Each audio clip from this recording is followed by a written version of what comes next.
दिल की गहराइयों से बहुत बहुत धन्यवाद करना चाहता हूं।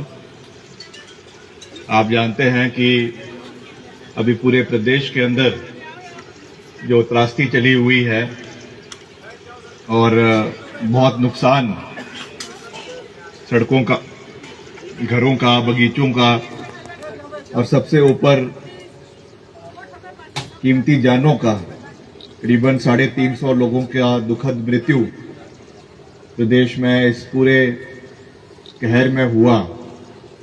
इसको एक किस्म से दैविक प्रकोप कह सकते हैं कि इस तरीके का एक संदेश है देवी देवताओं की ओर से कि सुधर जाओ और तरीके से काम करो मगर रिस्पॉन्सिबल तरीके से जो है काम होना चाहिए। इसमें कमियां हमारी भी है।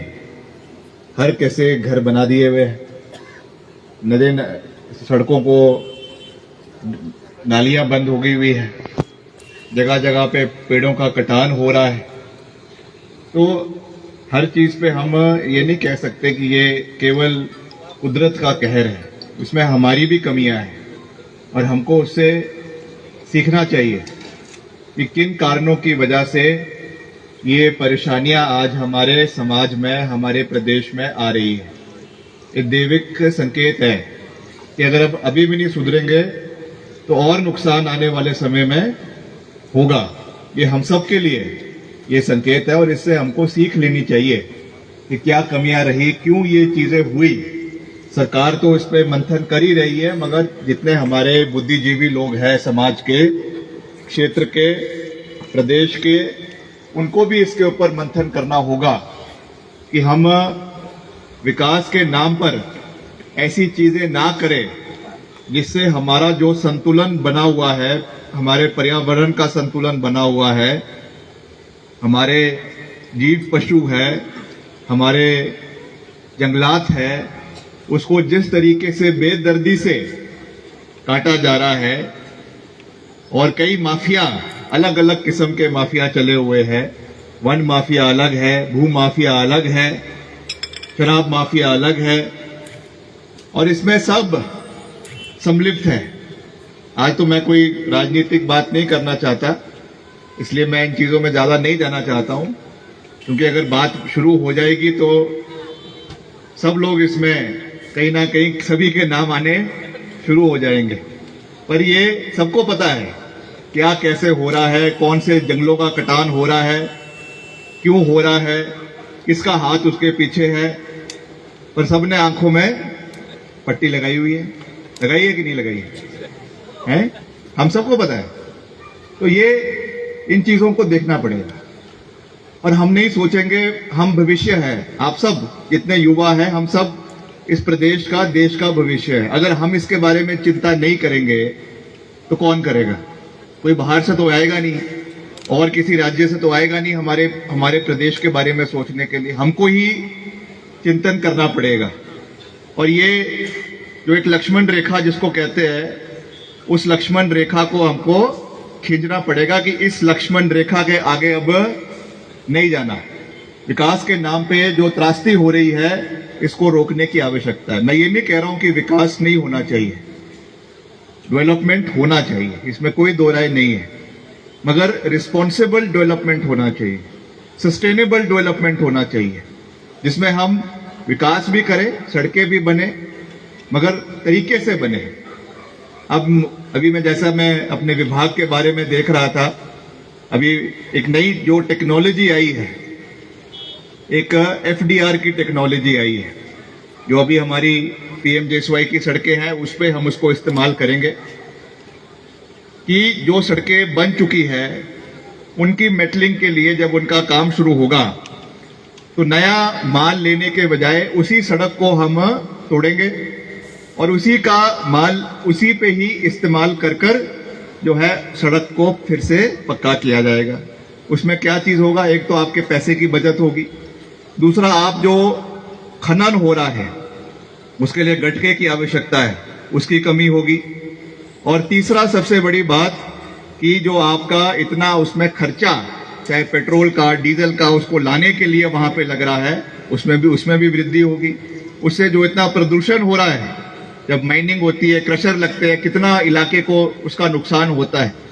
तो ये तो मैं आपको केवल एक उदाहरण दे रहा हूं। ऐसे बहुत से चीजों में अगर हम मंथन करेंगे तो बहुत सी चीजों पे ये काम हो सकता है। ये बात मैं आपको इसलिए कह रहा हूं क्योंकि हमको इसके बारे में अब समय आ गया है कि इन चीजों के ऊपर हमको चिंतन मंथन करने की आवश्यकता है। अगर हम आज भी इस चीज को लेंगे कि नहीं जी ये तो हो गया, अब फिर से हमने पैसा लगाया फिर हो गया, अगले 5-10 साल बाद फिर से हम उसी जगह पे पहुंच जाएंगे, तो हमको काम करना है, मगर मिलकर इन चीजों को भी ध्यान रखना है कि इस तरीके की समस्याएं आज हमको देश में, प्रदेश में, और ये केवल हिमाचल में नहीं है, ये चीजें ये केवल हिंदुस्तान में नहीं है, ये विश्व के हर कोने में इस तरीके का प्रकोप देखने को मिल रहा है। आप रशिया में देखो, इंटरनेशनल न्यूज में देखो, वहां पर इतना सर्दी का मौसम होता है, वहां पर फ्लड्स आ रहे हैं। आपके साउथ ईस्ट एशियन कंट्रीज में आ रहे हैं, अमेरिका में आ रहा है, कनाडा में आ रहा है। तो ये चीजें, ये संकेत है हमको कि हमको अब सीखने की आवश्यकता है। ये बातें मैं इसलिए कर रहा हूं आपसे क्योंकि हमको दर्द होता है ये चीजों को देखते हुए, और इसके ऊपर एक रिस्पॉन्सिबल तरीके से हमको काम करने की आवश्यकता है। आज मुझे खुशी है कि इस मौके पर मैं आप लोगों के बीच में आया हूं, और खुशी के साथ साथ दुख भी है। बहुत नुकसान पूरे प्रदेश का हुआ, जैसे मैंने कहा कि करीबन 350 जाने जो है इस पूरे प्रकरण में पूरे प्रदेश के अंदर कईयों के घर चले गए, कईयों के वो हो गया। अभी कह रहे थे खिमटा जी की पटरी पर वापस जो है अब गाड़ी को लाना है। इस बारी तो ऐसा हुआ कि शिमला में पटरी हवा में रह गई। शिव मंदिर में देखा आपने, वहां पे आपके बालूगंज में इतना पूरा ल्हासा ऊपर से आया। पहली बार ऐसा शिमला में हुआ कि आपकी जो शिमला कालका रेल लाइन है वही हवा में लटकी हुई थी। आज तक कभी भी इस तरीके का प्रकोप हमने नहीं देखा। शिमला के अंदर ही करीबन मैं देख रहा था 800 पेड़ शिमला शहर के अंदर ही कई गिर गए, कईयों को जबरन काटना पड़ा, घर के घर बह गए। तो कुछ ना कुछ तो कमियां हैं जिसकी वजह से ये चीजें हो रही है। और मैं धन्यवाद करना चाहता हूं मुख्यमंत्री जी का, जिन्होंने इन चीजों का जो है वो इसकी गंभीरता को समझते हुए बहुत से कड़े फैसले प्रदेश के अंदर लेने पे उन्होंने उसकी हामी भरी है। एक तो आपके जितने नेशनल हाईवे हैं हिमाचल के अंदर, उनको उनके जो है 100 मीटर उसमें टीसीपी लागू करने का निर्णय लिया। ये एक बहुत बड़ा फैसला है कि जितने भी हमारे नेशनल हाईवे होंगे उसमें 100 मीटर तक जो है वो टीसीपी कानून लगेगा, ताकि जिस तरीके से बिल्डिंग्स बनी हुई थी जिनका कोई रूपरेखा नहीं थी, कोई 4 मंजिल, कोई 5 मंजिल, कोई उसपे कोई रेगुलराइजेशन थी, उसको एक नियम के तहत जो है लाने का फैसला किया जा रहा है। वैसे ही नदी नाले पे बिल्डिंग्स बनी हुई है, कितना नुकसान हुआ आपने देखा, कुल्लू में देखा, मनाली में देखा कि घर के घर बह गए। उस पर भी हमको नियंत्रण करने के लिए आने वाले समय में कड़े कानून लाने की आवश्यकता है, ताकि ये चीजें फिर से ना हो। अगली भी बरसातें आएंगी, फिर से ऐसी चीजें ना हो, इसके लिए आज से ही कड़े कदम उठाने पड़ेंगे, ताकि ये चीजें से हम आने वाले समय में बचें और प्रदेश को और मजबूती से आगे लेकर जाएं।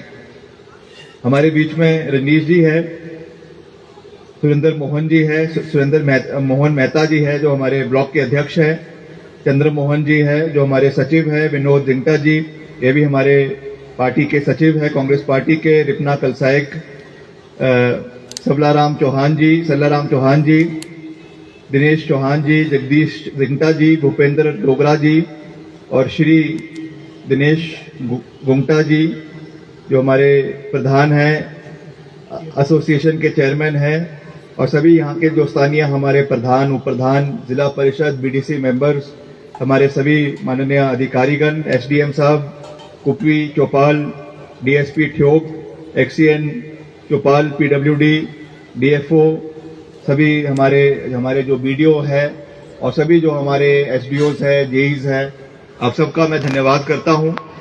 और आपको मैं सभी अधिकारियों को बधाई भी देना चाहता हूं कि इन्होंने सबने, पूरी टीम ने बहुत अच्छा काम जो है इस पूरी त्रासदी के अंदर किया और मेहनत करी, ताकि इस इलाके के लोगों को वो हर सुविधा मिल सके जो सरकार देने का प्रयास कर रही है। अभी बड़े विस्तार पूर्वक खिमटा जी ने वो बातें कही जो सरकार कर रही है, उन चीज़ों को मैं फिर से दोहराना नहीं चाहूँगा। मुख्यमंत्री जी यहाँ पर आए, सभी माननीय मंत्री यहाँ पर आए और यहाँ पे जो भी रिहैबिलिटेशन का, रिलीफ का कार्य चल रहा है उसको मजबूती से आगे ले जाने में अपना योगदान दिया। मैं भी इसीलिए आज यहाँ पर उपस्थित हुआ हूँ क्योंकि हमारे विभाग का, लोक निर्माण विभाग का सबसे ज़्यादा डैमेज प्रदेश में हमारे डिपार्टमेंट का हुआ है। करीबन 2,500 करोड़ का नुकसान पूरे प्रदेश में पीडब्ल्यूडी डिपार्टमेंट का हुआ और हमारे इसी ब्लॉक में, इसी डिवीजन में करीबन 60 करोड़ रुपए का नुकसान चौपाल में पीडब्ल्यूडी का हुआ है। तो इसकी सूत लेने के लिए और सबसे बड़ा आप लोगों का दुख दर्द जानने के लिए हम यहाँ पे उपस्थित हुए हैं। हम जानते हैं इस बात को कि जो आपको सरकार के ओर से सहयोग दिया जा रहा है, जितना हुआ है, जो जितना नुकसान हुआ है उसकी तुलना में वो ज्यादा नहीं है। मुख्यमंत्री जी ने भी ये बात कही कि हमारे लिमिटेड रिसोर्सेज हैं और हमने कई जगहों पे करोड़ों का नुकसान कईयों का हुआ। हालांकि हमने उसके अपने मुख्यमंत्री जी ने रिलीफ पैकेज को बढ़ाया। जो घरों का नुकसान हुआ, जहां पे पहले 10, 15, 20 हजार रुपए मिलते थे, आज उसमें 90,000 से 1,10,000 रुपए तक मिल रहे हैं, लोगों को दिए हैं। और बहुत सा बंटवारा भी पैसे का उन घरों में हुआ जिनका नुकसान हुआ। उसके भी हमने चौपाल में जब हम थे पूरा उसका विस्तृत ब्यौरा हमारे सभी अधिकारियों ने वहां पे दिया, चाहे वो ब्लॉक के माध्यम से हो रहा है, चाहे वो एसडीएम साहब के माध्यम से हो रहा है, तहसीलदार के माध्यम से हो रहा है। उसकी बाकायदा पूरी रिपोर्ट बनाई गई है और हर व्यक्ति जिसको नुकसान हुआ है उनको रिलीफ देने की कोशिश की गई है। हाँ, मैं इसको मन से इस बात को स्वीकार रहा हूं कि उसमें कमी है, जरूर है, मगर हमारे संसाधन ही इतने हैं। प्रदेश, हमको अपने संसाधन भी देखने हैं, प्रदेश को, प्रदेश सरकार को, और जितना उसमें हो सकता है मुख्यमंत्री जी ने सरकार ने अपने सारे जो है वो अपना खजाना खोल दिया है, मगर उसके बावजूद कमियां हैं। उसमें हम लगातार केंद्र सरकार से भी आपने देखा, आज तो सब पढ़े लिखे लोग हैं, सब जो day to day current activities है उससे जानते हैं। लगातार मुख्यमंत्री जी, हम सब केंद्र सरकार से मदद का गुहार कर रहे हैं। मुख्यमंत्री जी प्रधानमंत्री जी से भी मिले और आपके गृह मंत्री से मिले, केंद्रीय गृह मंत्री से मिले, उनसे भी निवेदन किया कि हिमाचल को एक विशेष पैकेज इस आपदा की राहत में, आपदा के समय में दिया जाए। हिमाचल को राष्ट्रीय आपदा हिमाचल के अंदर घोषित करने का निवेदन किया। और मैं इस पे कोई राजनीति नहीं करना चाहता हूं, मगर ये एक सवाल है आज की इतनी त्रासदी हिमाचल के अंदर होने के बावजूद भी क्यों हिमाचल के अंदर राष्ट्रीय आपदा घोषित नहीं हो रही है और इससे क्या फायदा होगा। ये क्यों हम इसको बारी बारी कह रहे हैं कि नेशनल डिजास्टर हिमाचल में घोषित किया जाए, ताकि अलग अलग जो पैरामीटर्स बने होते हैं उसमें हिमाचल को ऑटोमेटिकली, एक बारी जब आप उस कैटेगरी में हिमाचल को डालेंगे फॉर दिस स्पेसिफिक पीरियड, तो ऑटोमेटिकली अलग अलग हेड्स में पैसा आना हिमाचल को केंद्र सरकार से शुरू हो जाएगा। 10,000 करोड़ का हमने कहा है कि नुकसान हुआ है, तो कम से कम उसका 10%, कम से कम 1,000 करोड़ का पैकेज जो है वो केंद्र सरकार से इस समय हिमाचल को मिलना चाहिए। हमने अभी भी आस नहीं छोड़ी है। अभी विधानसभा का सत्र भी है थोड़े दिन में और वहां पे फिर से हम सब इस विषय को उठाएंगे। हम जो विपक्ष के साथी हैं, हमारे विधायक हैं, उनसे भी बात करेंगे, जो हमारे नेता प्रतिपक्ष है उनसे भी बात करेंगे कि इस विषय को उठाया जाए। और मेरी माता जी जो मंडी की सांसद है, पार्टी की अध्यक्षा है, अभी वो भी दिल्ली में जब अभी विशेष सत्र बुलाया गया है लोकसभा का, वहां पर भी इस विषय को उठाएंगे, प्रधानमंत्री जी के समक्ष उठाएंगे कि हिमाचल में इतनी त्रासदी हुई है, इस पैकेज को हिमाचल के लिए अनाउंस होना चाहिए। इसमें कोई राजनीति की बात नहीं, जो फैक्ट्स हैं, जो आंकड़े हैं वो इस चीज को दर्शाते हैं और इसके ऊपर ये चीज होनी चाहिए। हम इस चीज का पूरे तरीके से समर्थन करते हैं, मगर फिर भी मैं आपको ये विश्वास दिलाना चाहता हूं कि जो भी हमारे रिसोर्सेज है प्रदेश के, इसमें भी कोई दो राय नहीं है कि जब पिछली सरकार का कार्यकाल पूरा हुआ तो 75,000 करोड़ रुपए का ऋण जयराम जी की सरकार हिमाचल के सरकार के ऊपर छोड़ के गई है। आज उस परिस्थिति में हम अपने वादों को भी पूरा कर रहे हैं, हमने ओल्ड पेंशन स्कीम की घोषणा करी थी, उसको हमारी सरकार बनते ही पहली कैबिनेट मीटिंग में हमने उसको पूरा किया।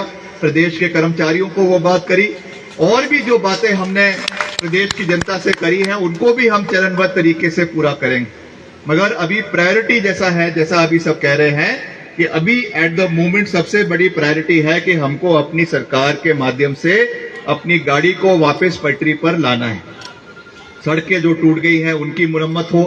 हम दिल्ली गए, स्पेशली मैं जो है नितिन गडकरी जी से मैंने दिल्ली में विशेष निवेदन किया, जो हमारे ग्रामीण विकास मंत्री हैं उनसे मिला और मैंने उनको कहा कि हिमाचल को जो प्रधानमंत्री ग्राम सड़क योजना का पैकेज मिलना है उसे जल्द हिमाचल को दें। और मैं धन्यवाद भी करता हूं केंद्र सरकार का कि 2800 करोड़ का पैकेज जो है वो हिमाचल को सड़कों के लिए दिया है। उसके लिए मैं दिल की गहराइयों से केंद्र सरकार का धन्यवाद करना चाहता हूं। मगर इसको हम त्रासदी के रूप से नहीं देख सकते, ये तो एक अलग से पैकेज है जो सड़कों के लिए है। वैसे ही आवास योजना भी, पीएम आवास योजना में भी पैसा आया है, उसमें भी कार्य चल रहा है। मगर मैं ये बात इसलिए कर रहा हूं कि कल को भाजपा के लोग या कोई और विपक्ष के लोग ये कहेंगे कि ये पैसा तो केंद्र से आया है, तो आप क्यों कह रहे हैं कि पैसा नहीं आया। तो मैं इस बात को स्पष्ट कर रहा हूं कि ये जो जितना भी बजट आया है ये रूटीन में हिमाचल को वैसे भी आना है। पीएमजेएसवाई का है या पीएम आवास योजना है, ये तो देश के हर कोने में, हर राज्य में जाता है। ऐसा तो नहीं है कि स्पेशल हिमाचल के लिए ही मिला है, ये तो रूटीन में आना है। मगर जो आपदा का पैसा है उसमें कोई भी योगदान अभी तक हिमाचल को नहीं मिला है। मगर फिर भी हम इस मुद्दे को, इस मसले को लगातार सरकार के समक्ष उठाते रहेंगे ताकि इलाके की आवाज को हम आगे लेकर जाएं। बाकी आज का जो हमारा मुख्य लक्ष्य था वो यही था कि इस इलाके के साथ, चौपाल निर्वाचन क्षेत्र के साथ मेरे पिताजी का, स्वर्गीय राजा वीरभद्र सिंह जी का एक बहुत पुराना रिश्ता रहा है। और यहाँ के लोगों को, अभी हम गाड़ी में आते हुए बात ही कर रहे थे कि एक बारी जब वो 2008 में या 6 में जब मुख्यमंत्री रहते हुए तो करीबन कितने, हाँ, एक दिन के अंदर जो है 70 स्कूल जो है उन्होंने 75 स्कूल जो है 2006 में शायद है, हाँ 2006 में चौपाल को दिए। उस समय मंगलेट जी शायद यहाँ से विधायक थे और राजा साहब जुबल मेरे मौसा जी लगते हैं, योगेंद्र चंद्र जी, वो उनसे हारे थे। तो उस समय की ये बात है। मगर उसके उन्होंने कभी भी इस इलाके के विकास में, जब तक विकास की मैं बात कर रहा हूँ, कोई कमी नहीं छोड़ी। और पीछे जब पिछली सरकार में भी जो विकास के कार्य उन्होंने किए उसका गुणगान तो उस समय के विधायक ही करते थे। वो अलग बात है कि जैसी सरकार बदली उनकी भाषा भी बदल गई। तो ये चीजें तो चलती रहती है पॉलिटिक्स में, राजनीति में, ये तो समय समय की बात है। मगर मैं आपको ये कहना चाहता हूं कि हम आपके साथ पूरी मजबूती के साथ, चट्टान की तरह आप लोगों के साथ हम खड़े हैं। यहाँ के जो भी विकास के कार्य हैं, अभी बड़ी डिटेल आपका नीचे दया बलसन में हमने आज पहला कार्यक्रम किया। वहाँ पे पूरे जो बलसन इलाके के करीबन 8-10 पंचायतें जितनी भी वहाँ की है, वहाँ के 14 पंचायतें हैं, वहाँ के सभी जनप्रतिनिधि वहाँ पर आए और वहाँ पे भी हमने लोगों से मिले। उसके बाद आते आते हर जगह, बीच में आपके मडाउग में, फिर ऊपर चौपाल में, फिर रास्ते में जितने सराह के लोग मिले, यहाँ तक जगह जगह पे मिले हैं और पूरी डिटेल हमने ली है। मैंने अधिकारियों के साथ भी अपना, जब हमारी चौपाल में बैठक हुई वहाँ पर भी हमने जो डिटेल है पूरी, उसकी पूरी प्रेजेंटेशन ली। और बधाई फिर से मैं देता हूँ अधिकारियों के कि इन्होंने बड़ा अच्छा काम किया है और इन्होंने जो भी इसमें कमियां पेशी है, जहाँ पे बजट की कोई कमी है, उसका भी मैंने पूरा ब्यौरा ले लिया है। मैं वापस आज शिमला जाऊंगा, एक आधे दिन में मुख्यमंत्री जी अभी जो है वो हमीरपुर के दौरे पर है। जैसे ही वो वापस आएंगे, हम प्राथमिकता पे यहाँ के जितने अब एडिशनल आवश्यकता है, मैं खिमटा जी को भी साथ ले जाएंगे और हम मिलकर मुख्यमंत्री जी से इस इलाके की पूरी जो वास्तविकता है उसके बारे में उनको फिर से जानकारी देंगे, जो काम हुआ है उसकी भी, और जो उसमें एडिशनल कार्यों के लिए और बजट जो है वो फाइनेंस डिपार्टमेंट से चाहिए उसकी भी उनको जानकारी देंगे। और मुझे विश्वास है, जैसा उन्होंने पहले भी सहयोग किया, आगे भी उससे और ज्यादा सहयोग जो है वो चौपाल क्षेत्र का करेंगे। कुछ आईपीएच की स्कीमें भी है, उसका भी काफी डैमेज हुआ है, उसका भी उन्होंने रिपोर्ट दी है, तो उसको भी मैं जो हमारे डिप्टी चीफ मिनिस्टर हैं उनसे मैं बात करूंगा, जो जल शक्ति मंत्री भी है, कि जो भी यहाँ की आईपीएच की आपकी पेयजल की योजनाएं हैं, आपकी जो इसकी सिंचाई की योजनाएं हैं, उनको जल्द से जल्द उसकी मुरम्मत करवाई जाए और लॉन्ग टर्म इसका सोल्यूशन निकाला जाए, उसके लिए भी हम पूरा प्रयास करेंगे। अभी कुछ हमारे स्कूलों के बारे में भी आते आते जानकारी प्राप्त करवाई।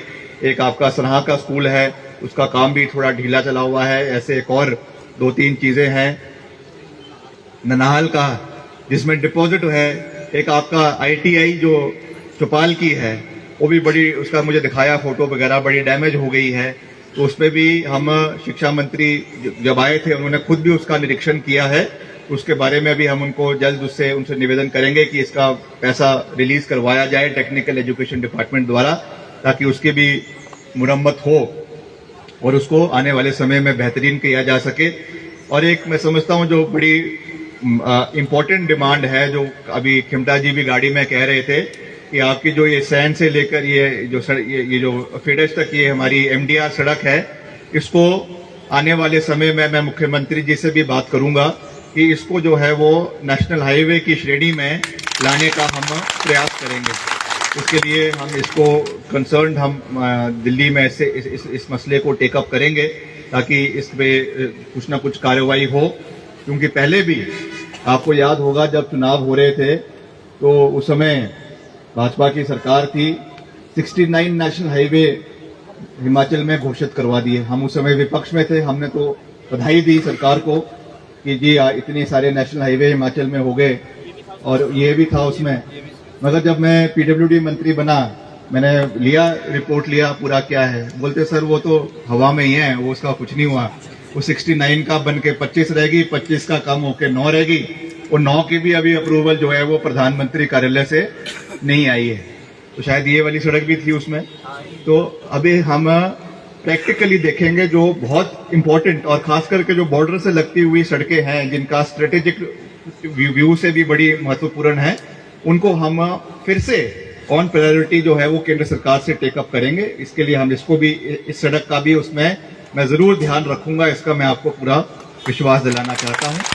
बाकी एक इंडोर स्टेडियम का है, अभी इसको हम करेंगे क्योंकि अभी स्पोर्ट्स डिपार्टमेंट भी मेरे पास है, मगर अभी इसके बारे में मैं ज़्यादा नहीं कहूँगा क्योंकि एक तो अभी बजट की कमी है, दूसरा अभी जो प्राथमिकता है वो सड़कें हैं। मगर 1-2 महीने के अंदर मैं आपको ये विश्वास दिलाता हूँ, मैं फिर से इस इलाके का दौरा करूँगा और उस समय जो आप मांगेंगे उसको हम दिल खोलकर आपकी हर मांग को पूरा करेंगे, इसका मैं आपको पूरा विश्वास दिलाना चाहता हूँ। और इसमें ये इंडोर स्टेडियम भी प्राथमिकता पे, इसके लिए हम बजटरी प्रोविजन इसके लिए करवाएंगे, इसका मैं आपको पूरा विश्वास दिलाता हूं। इन्हीं शब्दों के साथ मैं आप सबका एक बार फिर से दिल की गहराइयों से बहुत बहुत धन्यवाद करता हूं। और हमने इस बार एक फैसला लिया है, क्योंकि इस बार जैसा मैं कह रहा था कि बहुत लोगों ने मेहनत करी, मगर आगे आ जाते हैं नेता हर जगह कि हमने श्रेय लेने के लिए। असली काम जो करते हैं वो आपके डिपार्टमेंट के लोग करते हैं।